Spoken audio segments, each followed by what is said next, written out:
You guys have an ASMR channel? Nice. Okay. That was not a very good vote of confidence. I think that I'm not gonna. It's Sunday. That's true. Day too. Ocala Comic-Con 2022. Please welcome to stage. He is an actor and impressionist whose body of work includes, but absolutely not limited to, Avengers Endgame, What If, Invincible, and of course, The Walking Dead. Today he's here to discuss this fantastic career and a lot more. Please welcome Marquand. Hello. How is everyone? Good? Nice. So good. Good to see you again, brother. You too. Absolutely. We've been doing this dance a couple of times, and every time it's always been with a Walking Dead-centric panel, so I finally had the opportunity to talk to you about some of the other stuff. We'll talk about Walking Dead, too, because that's the big thing coming up. Absolutely, too. But, no, I finally got this opportunity, and let's go back to the beginning. It's okay with you. What drew you to becoming a performer? So I was in a play when I was in church. I was like 9 years old, and I had one line, and I messed it up so horribly that the congregation was like laughing their asses off. And I knew I messed up, but the feeling of getting that reaction was like, oh, that felt pretty good. And from there, I just wanted to do more of it. And then Boy Scouts, I did a lot of Boy Scout, like campfire ceremonies, did impressions of the Scoutmasters and kind of made fun of them. And it just kind of went from there. And that's about it. As a testament to his humility, I feel I should say that he made it to Eagle Scout, which is not as easy as you might think. It's not. But how did you know that? I had my way. Okay, wow. I was like, remember, I'm good at this job. You are good. Yeah, you're very good. No, for sure. So too. So even at sort of the beginning, impressions were kind of baked into your cake. Because some people some actors will start out and then Kevin Spacey, although he's fallen from grace. I mean, he was an actor that could do great impersonations, but he never hung on it too. He said he could follow into it, but it seemed like from you. It was kind of hand in hand. Yeah, well, I mean, and actually, he was a comedian. He was doing a lot of stand-up, doing impressions, and I tried my hand at stand-up comedy as well for a long time. I would do open mics in Hollywood, and the worst thing I've ever been to open mic stand-up. It sucks because there's only like 10 people in the audience, and they're also comics. And your job as a comic is you don't want the person who you're competing with to do well, so you're just sitting there like this. And it's the most unsupportive group of people you could possibly imagine. So you're trying your best to make people laugh, and they're just like, not funny, So it was a tough gig, trying for years and years to make it as a stand-up. You didn't do that? No. After that, I did a geek stand-up act. That's what kind of got me into this whole thing but the thing is, I had an audience that were all on the same page. I could not connect with a regular audience. I couldn't connect with the beer and pretzel crowd. I tried, and I was just like, you know what? And I don't like to fight a battle on two fronts.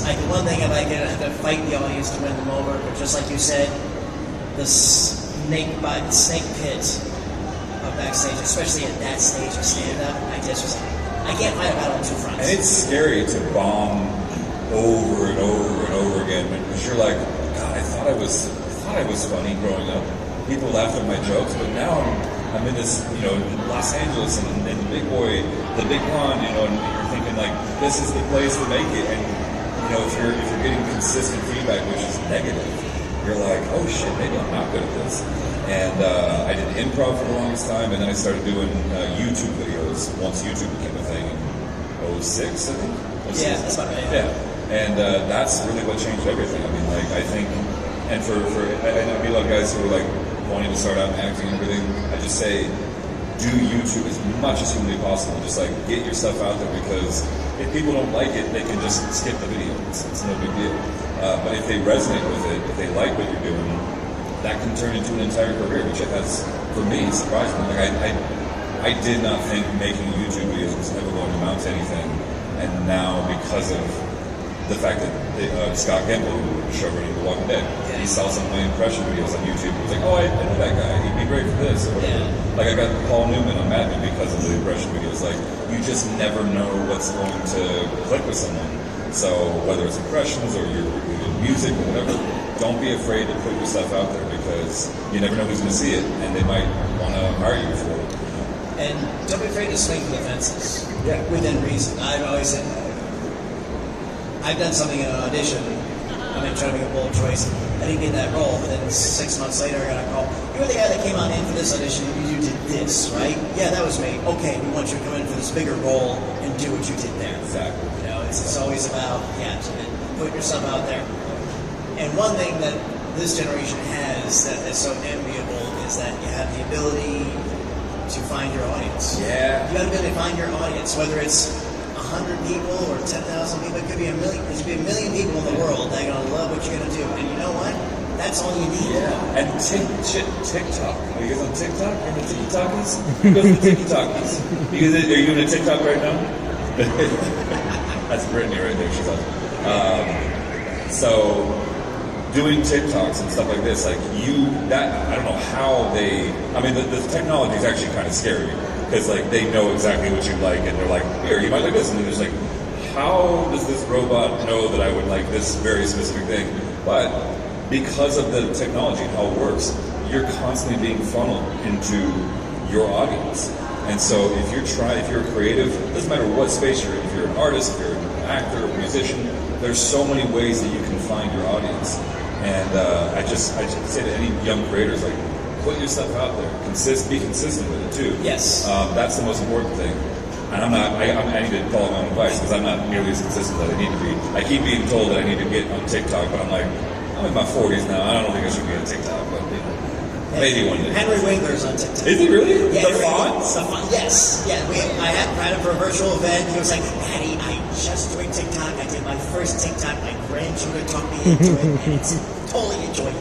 And it's just him doing some silly hula dance or something like that. Okay. That's I gotta check this out. Wow. The font is on TikTok. That's amazing. I have a TikTok account. I haven't posted anything yet because I'm trying to find what's going to be my hook on this format. Mm-hmm. And I think that's. I know I should do it because I feel like people who like impressions, that'd be a perfect way to get stuff out there. But I just don't ever think to do it. I don't know. It's the nice thing you can snipe. That's one thing that's supposed to YouTube. You could just say, pick a character, do one thing, and you're done. Yeah, exactly. You do a thought of the day with hell, you do hey, guess who this character is? Yeah, that's true. That would be a fun one, actually. That would be fun just to see how people. Because I always like try out new voices. Like I really am trying to do Ryan Gosling right now because he's like my white whale. He's my Moby Dick. For whatever reason, get his voice down, and DiCaprio too. Both of them are just such specific voices, and I can never get them. But one day, I hope. Just click. I feel that frustration. There's at Disney, everybody's just like, oh, well, can you come and do Stitch? It's like, I can't do Stitch. I can do Stitch. It's like, I can't do Stitch, I can't do Donald. Yeah. I have done elements and else too, but there's just one obvious ones that everybody else can do. Like, I can't change it in my mind. Yeah. You know, it's so I feel your pain. Oh, yeah. Really do. And going back a little bit, it's one thing I love about the stuff that you've done is that you kind of go on the different. They're the obvious ones for impression of stuff this way too. You can mention Christopher Walken and throw a rock. You're gonna hit somebody that's gonna do a version of that, which is a Xerox of a Xerox of a Xerox one that's on SNL too. But yeah, Paul Newman. Yeah. How do you gonna wrap your head around that? I just smoked a lot of cigarettes. I mean, that's really like because I got the clip of what era they were going for, and it was from like 1967, Paul Newman, and or 60.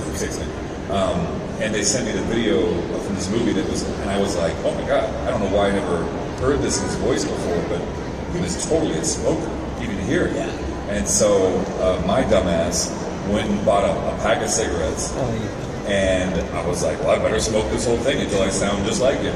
And I smoked an entire pack the night before the audition. And I woke up, it was mad. It's a show that I've been wanting to get on for years. And I go to the audition, I did my stretches, I worked out in the morning, didn't talk to anybody because I was in the zone, I was listening to my Nine Inch Nails, and that's my focus music, And I get to the audition, I hadn't spoken to anyone all day, and I go to the receptionist and I go, hi, Hi, my name's Ross. And she goes, what? Are you okay? I'm like, yeah. That I could barely talk. And when I got into the audition, it was Matthew Weiner, the creator of the show, and all the producers and all the writers in the room. Man, I was nervous as hell. And I bombed it. I totally screwed up. But it was only because the director, Christopher Manley, had seen my impression stuff that he vouched for me. And he was like, I think this kid can do it, but he just obviously screwed up the audition because he was a dumbass and smoked with cigarettes, which I did. So that'd be a lesson to you. Don't let cigarettes be the answer. There's sometimes they're the answer, but most of the time they're not the answer. Oh, no, for the kids in the back, I was kidding. They're never the answer.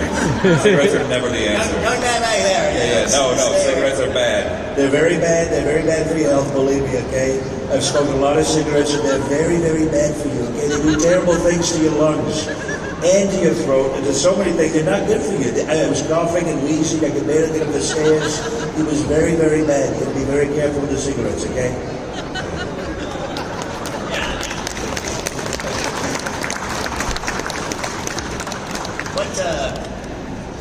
So it seems like some people are picking up into, but I think some of the best impressionists, it's not just the voice or the adaptations. It seems like, Frank Gorshin crawled into their head and nestled in the brain for a while and then came back out. And it seems like it seems like that's a little bit of the path that you take. I just always say that, like, Nolan North's everybody, he does a lot of great impressions. Cooper Andrews on the show, obviously, is very incredible impressionist as well. And they just always, I think a lot of us have the same idea, which is you got to see the world through the eyes of the person you're impersonating, because if you don't try to inhabit the body and the physicality and the mindset, it just won't be complete. I can't do James Gandolfini without, sitting forward, because you've never seen a picture or a video of Gandolfini sitting upright. It's not a very, airy voice. It's very, it's over here. What are you doing here? I'll break your legs. Hey, come here. It's always, it's always very, like, he's sitting on his throat with his neck, and versus someone like Michael Caine, who is a lot more, it's up here. So I'm going to talk from the back of the throat, you see, and it's much more airy like that, and it's just about how you hold your body. Yeah. And then, it's a wind instrument. We're all just wind instruments, So I think anyone can learn impressions, honestly. I think it's just a skill you gotta work on, So yeah, absolutely. You cannot do impressions, but you can do impressions. Yeah. You can do an impression of him, but can't do it. That's right. I'm getting better now. Yeah. You mentioned about, like, they want Paul Newman, but they want 1960s Paul Newman. Yeah. Something like that too, and that's, weirdly enough, that's something that came up with me. It was, but they want somebody kind of like a Liberace type character. And I walked in, I said, do you want 80s Liberace, or do you want black and white 1960 Liberace? And we didn't even think of that. So I gave my brother, and his play a song here, it goes something like this, And that was that way too, about how these historical characters are a lot different. That's me too, but how did the Marvel stuff originally come about? How did it come about? Casting? So basically this was like 5 years ago, this November of 2017. My manager called me out of the blue and asked me if I did a Hugo Weaving impression. And I was like, well, Hugo is like the master of accents because he's Australian, but he does all these different voices, of course. And they said, well, we're thinking like a German Hugo Weaving. And I'm like, a Red Skull? Like, that's just, And they said, well, we can't really say what the project is or anything, but we'll send you a clip. And then sure enough, it was from the first Avenger. And I listened to it several times and then recorded it and sent it in. Didn't hear anything for like a month, or maybe a few weeks. And we had just finished filming season 8 of The Walking Dead. I'd flown back to LA, and on the taxi ride back home, my manager said, hey, you got that Hugo Weaving voice match thing. I was like, oh, cool. When is it recorded? She's like, oh, tomorrow. You're in Atlanta still, right? I was like, no, I just landed from it. It's like a 6 hour flight, Like, oh, God. So I asked the taxi driver, I was like, can you take me back to the airport and take the next flight right out? Wow. And just went right back to Atlanta. Stayed up all night because I was, I got the jitters. and I get to set. It was But you didn't smoke any cigarettes. I did not smoke a cigarette. Yeah, that would have been bad. That would have been very bad. And it was a room like this. You know, it was like that's the funny thing. People always ask. Someone asked yesterday how much of the set was there, and when I say nothing was there, I mean literally nothing was there. It's a blank space, it's a blank canvas, and it's so bizarre to see what we did, which is literally just wearing the motion capture suits and the head camera, and that's your everything. That's all the data is recorded in your uniform, and then they can add in trees or planet in the distance or explosions, and it's all done after the fact. It's a really cool way of making movies, So, and again, great job on that. Thank you. Really did it too, and being able to take the character, but take it in a direction of where it was at. And Red Skull's probably next to Dr. Doom's tied for my favorite Marvel villain. Oh, nice. Yeah, I love Red Skull because he is a classic mustache twirling. He's evil, and he knows it, and he loves it. Yes. But in this case, it was like almost a zen. You pushed it in a direction that Hugo didn't have the opportunity to, so you had to postulate and then take it in that direction. Well, I think it was Anthony Russo. They were both kind of co-directing me that day, but I think Anthony pulled me aside because I came there thinking it was going to be just a straight voice match from what Hugo did in the first Avenger, which is like a very high-pitched driven, like Captain America, there are no flags. It's like this kind of East Germany kind of higher pitch, and they were like, no. He's 80 years older. He's broken. He's lost all his faith. He's just like this broken man. So we got to hear the sadness in his voice. And I think he suggested infusing a bit of Yoda into that, and so he's like cursed with infinite knowledge. He knows, and so for a while I was like doing a little yes, but like just think as Yoda, but have him doing the voice. Like got it. So that's how it came about. Yeah, and Red Skull's still out there. I'm just saying. Yeah, I'm just saying. On several timelines, he's floating away. He's doing his thing. He's doing his thing. So out there, Everyone keeps saying that Kang's gonna be the next big bad, but I said this before, but I really think it'd be cool to see a Captain America miniseries where it's 7 or 8 episodes. Of the first episode is him setting up like, okay, you're gonna go here and do this. And they work it all out exactly how he's gonna do this, and then he returns all the stones in each episode. So this one is the power one, and this is the reality stone, and this is the soul stone. But I think once they get to the soul stone episode, that'd be awkward as hell, It's like they haven't seen each other for 80 years. They're arch nemesis, Yeah. That'd be pretty awkward. I think it'd be a good show. It'd be a great show. I think we need to pitch it. Yeah.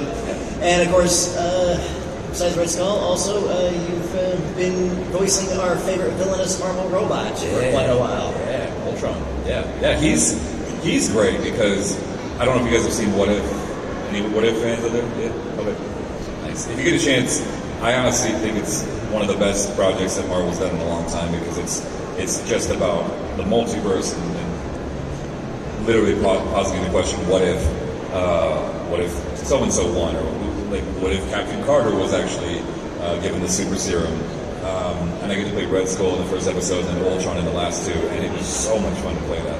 Like he's such a good killing machine. He's very good at what he does. All the Infinity Jacks. It was great design. A lot of fun. Absolutely great. And again, Ultron's another classic Marvel villain. Yeah, it's great too.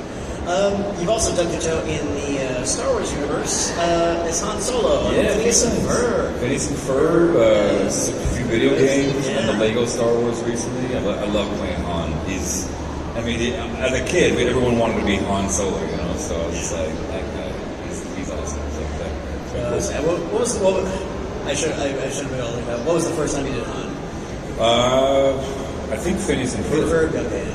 Yes, and then I did a few video games with him, VR games, Trials of Tatooine, he's like, he's in Millennium Falcon, and he sends this young Jedi Padawan out with a lightsaber. He's like, "Good luck, kid. You're gonna need it." You know, and it's like, and it's you get to fend off stormtroopers. It's great. Yes. Absolutely. Tell us a little bit about Blockbuster. Oh, yeah. So a few years ago, I got asked to do this podcast about James Cameron and the making of Avatar and Abyss and Terminator movies. That was a blast. I've always loved. Actually, we were watching Terminator 2 last night at the hotel. Oh no, I didn't let him take it. I loved his movies for so long, but I never knew the backstory of what James went through. He had a very conservative father who did not want him to do anything in the entertainment industry. He wanted him to be a salesperson or something, or maybe maybe in the science field. I can't remember what, but like he was. I think his classic thing is architecture. Architecture, yeah. And he was like pushing him towards that. And James was like, I don't want to do this, you know. And finally, they had a huge falling out because he pushed his father away and said, I'm going to do my own thing. And it's a really, if you get a chance, I think it's on iTunes and everything, but like if you get a chance, check out Blockbuster. It's cool. Yeah. What's your go-to line for Cameron? Oh, for what? For just establishing the character. Dude, I can't remember. That was a couple of years ago. I really can't remember. I listened to his voice and impressions or interviews many times, and I literally can't. Yeah, no, it's fine. I can't recall it. Again, you do people that I've never seen anybody else do, or at least do frequently, or at least do well. Oh, thank you. So how about Invincible? Because we don't get a chance to talk about that very often. Do you guys watch Invincible? Nice. So, for those of you who don't know, it's also created by Walking Dead's Robert Kirkman. He cast like half of the Walking Dead actors in it, and it's honestly one of the best projects I've ever been a part of. Like, that is the darkest, most messed up show. I think it's even more dark than The Walking Dead, honestly. And we just finished recording season 2. We're about to start season 3 in a week, and it's awesome, man. It's such a good show. Like, it was a great comic. And again, I was just like, well, I think Kirkman's track record with The Walking Dead is going to ensure he's going to have the creative control that we needed to convey that right, and it absolutely has. Yeah, absolutely. Yeah, so it's on Amazon Prime if you guys have that. It's worth a look. So. It's the other deconstructionist superhero show, not called The Boys. Yeah, exactly. But I think it's more messed up than The Boys in many respects. It can be. I mean, The Boys is messed up for sure. I can't watch it. Yeah, it's messed up, but I feel like the psychological parts of Invincible are what make it even more messed up. So yeah, I think you'll like it. Yeah. So that's a stepping stone up then. Yes, exactly. Yeah. It's really good. And we should still talk a little bit about the zombie show. Yeah. You guys watching Walking Dead still? Nice. 8 more episodes. Yeah. Wow. 8 more. 8 more to go. Yeah. Weird. It's very bittersweet. With like that was a quarter of my life essentially, and now it's over. I mean, after that finale, because we're all getting together at a big finale event in LA, and after that, that's it. I mean, assuming my character lives, there might be spin-off stuff, of course, but like, you never can count on that because that's up to the AMC gods. I don't have anything to do with it. So we'll see. But I hope you guys like it because it was. Oh damn, Ghost Rider. That's awesome. Nice outfit.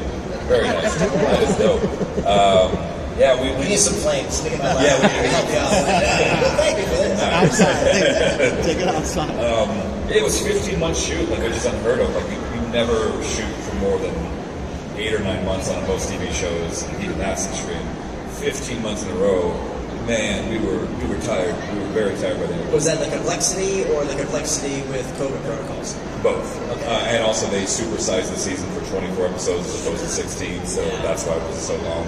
And we also limited ourselves to 10-hour days, which was nice in theory, but we're used to doing 16 to 17 hours a day every single day. So that sucks, but you get the job done faster. You know, so yeah, it was a long shoot, but I hope you guys like it because we left it all out there, you know. So y'all psyched for The Walking Dead, the stopping point, maybe? Call it that. I won't call it conclusion. No. It's sad, right? I mean, it's weird that it's wrapping. I was a fan of the show before I got on it.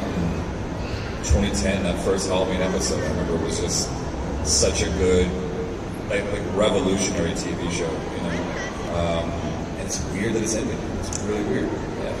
Been a part of I've met people at conventions over the years. We've known each other for 7 years or so. I've known a lot. I've seen kids grow up at these conventions and stuff. It's like, man, it's crazy. He's gonna miss it. He's gonna miss it. If we gone back to the 20th century and said, well, one of the top Yeah, go ahead. shows is going to be a zombie apocalypse show, it's like Really? Yeah. like Romero type. Okay. Yeah. This guy's crazy. You know, it was actually pitched to HBO initially. Galen Hurd and Frank Darabont pitched it to HBO years ago, and they were like, "Oh, we don't do genre shows. That's a little below us, you know." And then, of course, like the next year they did Game of Thrones, but they were like, "We don't do that type of thing." And now, like a lot of the execs, they were like, "We're so sorry, we messed up. Like we wish we had gotten you." And it Hold on. Executives apologized? I know, it's very rare. It's very rare. But I think they realized what a huge mistake they made. Because it was, I mean, instantly, that first episode, you're like, oh, Jesus, this is great. Like, it's a great episode, you know. And I think once they saw what Frank did with that show, and obviously Andy's performance was, I mean, it was so crucial and all that. But it was a magical show. You know? And Again, it's a stopping point, but no, really.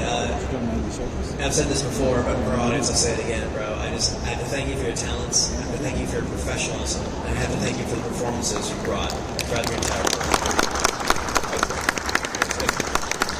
Two more, and we'll throw out questions in. I imagine the Walking Dead, but I'll expand this question out. What's the craziest day you've had on any set? Well, we did one day on the show that was 23 hours continuous filming, and it was an all. I think we got there at like 6 a.m. was my call time, and we had an all-day shoot, and then we were behind shoot schedule, so like, sorry guys, we got to do the night stuff now. We're like, what? We've been filming all day, and we were just boiling in the heat, and then it was one of those weird days in Georgia where it's like extremely hot during the day, and then it dips down to like 40 at night. And man, when you're delirious and you've been dealing with that heat and that extreme cold, and you're covered in blood and you've been fighting all day, you're sore, you're just like, when is this gonna end? And like we just thought that they were gonna call it at some point. And then finally, because one of our actors literally fell flat on their face during the middle of the scene because they were sleeping, they were just like. That's when they finally were like, okay, we're gonna that's a wrap for today. But it was just, I think it was season 6 when it was the big battle episode when the wolves are descending on us, and we just been fighting so much and killing so many, like horde after horde after horde, and we're like, when will this madness stop? Like we just couldn't believe they wanted more and more coverage. But that was probably the craziest day I think I've ever had on the show. Wow, that'd do it. And I've never been able to ask you this variant to that question. What's the craziest moment you've had in the recording booth? Oh, well, okay. That you're allowed to say for a PG. Yeah, so I did the recording of the Heroin Diaries by Nikki Sixx from Motley Crue. Yeah. You guys ever? Yeah. I see the guys. Yeah. So. I don't know if you guys have read that book or heard the audiobook, because I did the audiobook for it, and I do the narration for 90% of it, and then I do a lot of the voices. And Nikki Sixx does his own voice, of course, for his portion. But like the stuff that they did in the 80s, holy crap!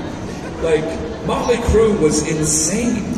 Like they were freaking insane. The stuff they did and got away with somehow. I'm like, how? I don't know how How was that in jail? Like. It's gnarly. So I won't, because there's kids here. I won't say the things that I had to say in the book, but I was like, man, they got away with a lot. So that's probably the craziest thing I've ever done in recording. Yeah. So if you ever listen to it, you'll see. Yeah. Oh yeah, and or you'll hear. And that's something else too, actually, that doesn't get touched on a lot. Audiobooks are, from the outside, I think people think they're kind of easy, they're just reading, but it's like, no, you've got to impart not full voices necessarily, but you got to impart reflections for characters shows and stuff like that. And whenever somebody asks about, oh, what's a good resource, I always tell their voice acting. I said, listen to old radio shows. Yeah. And listen to audiobooks. Listen to that reader.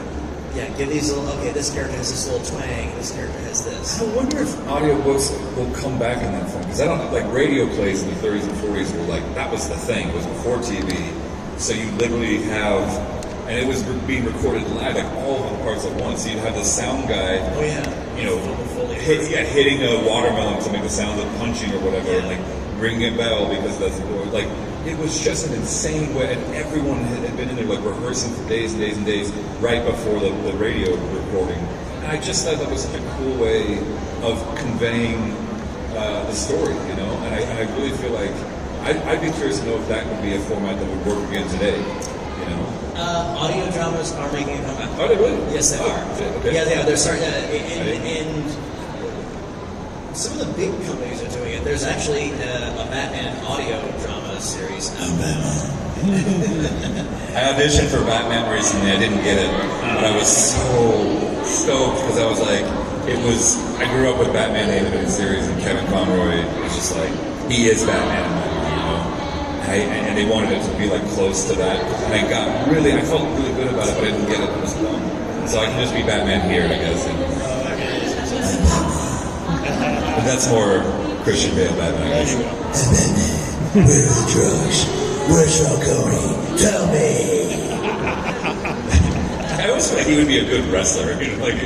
The Batman. Here's the deal. I'm gonna break you in half. I'm gonna tear you in two. I'm gonna go right down your throat, and I'm gonna crump. That's kind of Donald Trump a little bit. Breathy Donald Trump. Okay, here's what I'm gonna do. I'm gonna break you in half. It's gonna be glorious. You're gonna see me beat you up. I'm gonna pound your face in. It's gonna be very scary. You're gonna love it, okay? Yeah, that would be a good character. I think I just created a new wrestler. Will you guys watch that guy? Would you pay to see that guy? Yeah, The El Presidente. yeah. Ooh. El Jefe. That's who I'm going to play.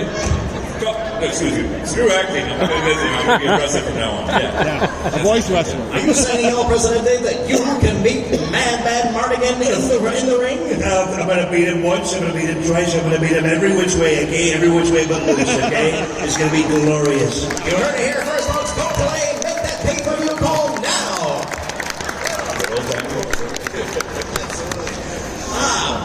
I can keep going on forever, but thank you for indulging my capricious curiosity. I want to take some of our audience questions. Yes. Yeah. Oh, yeah. Good questions. Who has burning questions? Let's see. Molly Kruger. Nice. Hey, look at what you got? What you got? What is the most embarrassing voice you know how to do? The most embarrassing voice I've had to do? Oof. Man, that's a great question. I think, it wasn't the most embarrassing voice, but I did Larry David, you know, from Curb Your Enthusiasm. Oh, wow. So I was hired to do Michael Keaton's voice match for this movie that Larry directed in HBO called Clear History with John Hamm. And I was doing Michael Keaton's like, hey, how you doing, man? Come on, what are we doing here? You know, like he was basically just Beetlejuice in this movie. And Larry David kept laughing during the takes. He's like, oh, it's funny, it's great. You know, and the engineer was like, Larry, you're ruining the takes because we can hear you laughing. And he's like, no, it's just very funny. I've never seen this guy. He's just like Michael. It's crazy. And then he's like, well, who else do you do? And I was like, I did like Brad Pitt. So I did some different voices. And then the engineer goes, do Larry. And I go, oh, no, I don't really do people that I'm working with. I think that's kind of a bad. And he's like, no, I want to hear it. Let's hear it. And I was like, well, you know, it's pretty good, you know. And he sits back like this in his chair, and he goes, it's not your best. And I was like, well, never again. Never will I ever do an impression of the person in front of the person. You know, so, yeah. Actually, I did. That's not true. Because a few years later, I met Matthew McConaughey, and I did my McConaughey for him. He's like, all right, man, that's all right. That's cool. You got it as a True Detective thing. That's all right. Yeah, you cool, man. All right. And he was really cool about it, but like otherwise, I never do it. I forget who it was. Richard Belzer like sat him down in front of Christopher Walken, and he was like, "Yeah, he does you. Go on, do it for him." And he was like, "I don't want to do it for him." And then Christopher Walken was like, "Come on, do it to us." Like, so he started doing it, and Walken was like, "I get it. You're talented." And he just was like, he was like and Belzer was oblivious. It was so odd because he strikes me as a smart cookie. That he was just uncomfortable, you know? That's why I would. My heart would be shattered if Christopher Walken said that to me. You're talented. Yeah, you're talented. Oh, that's fucking so good. I can't shake it. Who's got another one? Oh yeah, this is your guy. Hey, Michelangelo. hey, what's your name? Steven, What do you want to know? so since your 2 roles so far in the MCU are voice only, would you like to do a third role where you actually have to show your face? Yeah. Well, I did do the motion capture for Red Skull. That was, so like me and Josh Brolin and the Hulk, and we're all wearing those outfits. But I know what you mean for sure. And I think if I do get to play an on-camera character, I'd like to be a very weird character. I don't care if it's a hero or a villain, but like I want to do someone that's no one's ever played before. Like as a kid, everyone wants to be Wolverine, right? Everyone wants to play Wolverine, of course. But like once I saw Hugh Jackman play him, there's no touching that. He was perfect. He was perfect for that role. The only issue I have with him was that he was too tall. Because like in the comics, he's like 5'8". He's really tall. He's really short. But like other than that, he is Logan in my mind. So now, if I could play anybody, God, I'd have to really like go back. Actually, no one's ever played Morph. No. Morph, thank you. Like, I don't know if you guys remember X-Men the animated series, but like that would be a fun one for me. Because he basically he's a shapeshifter and he turns into he's like Mystique, so he could turn into whoever he wants, and then he sounds just like them too. That would be a fun challenge. That'd be a really fun challenge. Yeah. That would definitely work. Yeah. Good. We got time for one more, so all right, tell me. Hey, what's your name? What's your name?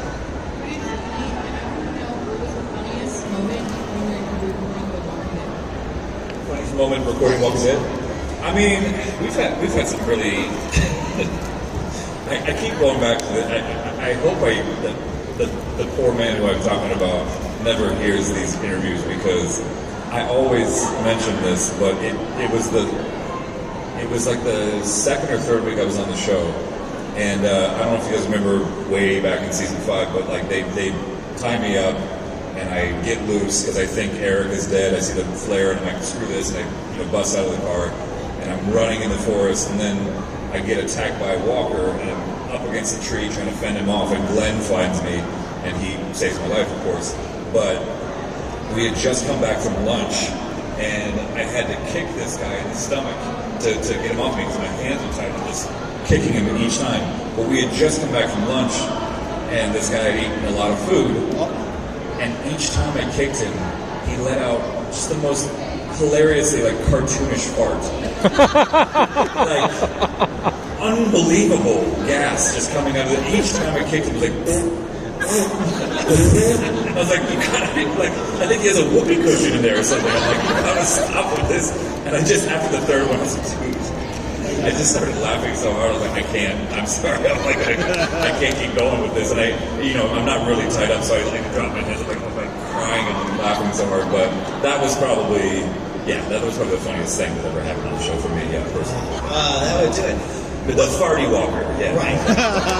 What's on your docket right now, and what's coming up that you're allowed to share? Yeah, that's the thing, is that I got a lot of fun stuff that I'm working on, but I can't share any of it. The thing I'm working on right now, well, I'm actually working on season 3 of Invincible. They're animating it as fast as they can. That's coming out hopefully early next year. That's the plan. So we're about to start season 3 next week. But the thing I'm really, I can't wait to tell you, I can't talk about it for like a year probably. But it is, when I tell you, I think it might be the coolest thing I've ever worked on. And no disrespect to Walking Dead or Avengers or anything, but like I think it might be the thing that like I'm... Let me go this way, and again, you may plead the fifth. Do you think personally this might be a level up game changer for you? Yeah. Okay, all right. Wow. Congratulations. Congratulations. Congratulations. That's the problem. Thank you. But the problem with nowadays is like you work on all this cool stuff and you can't talk about it until it's like we couldn't even talk about our involvement in the Avengers movies until a month after it had already come out. Like we were not allowed to take interviews or anything. I was like, man, I want to talk about this, but I had to keep my mouth shut for like 7 months. So yeah, absolutely. Bro, as always, absolute delight. Ocala Comic-Con 2022. This is from Marquand. That was